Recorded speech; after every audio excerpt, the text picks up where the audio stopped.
justice. Three cases, three flashpoints, one deeply unsettling patterns.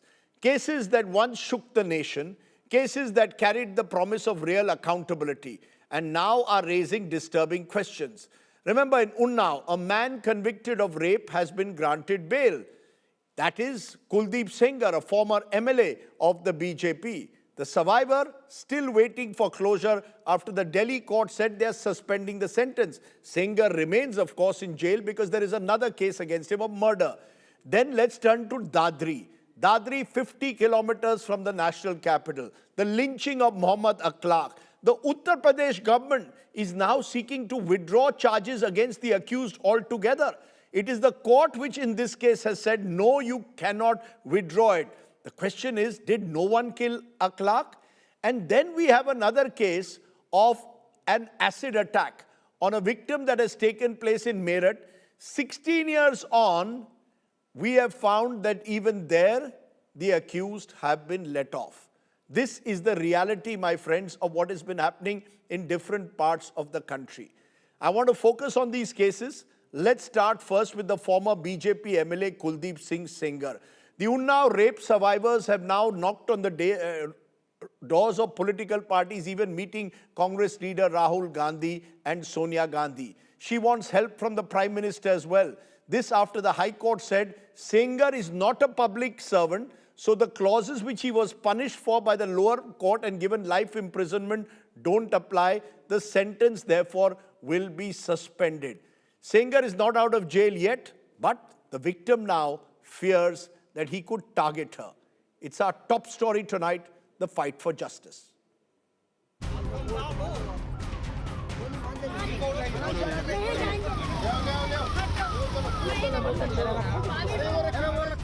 A life sentence suspended, a convict granted bail, and a survivor forced back into protest.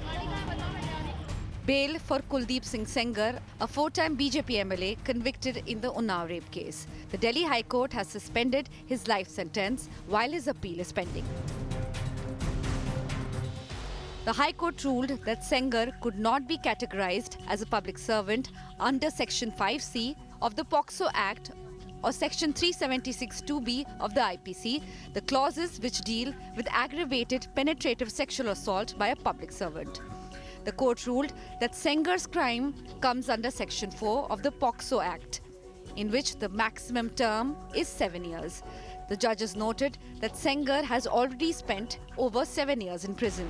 They said continued incarceration while the appeal is yet to be heard could amount to a violation of Article 21, the constitutional right to life and personal liberty.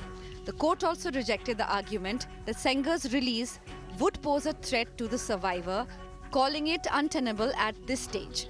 It ordered the CRPF to give protection to the survivor and family. The relief, however, comes with strict conditions.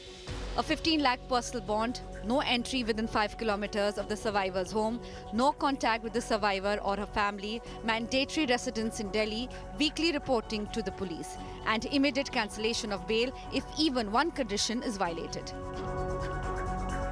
Despite the order, Sengar will remain behind the bars for now as he continues to serve a separate 10-year sentence in the custodial death case of the survivor's father.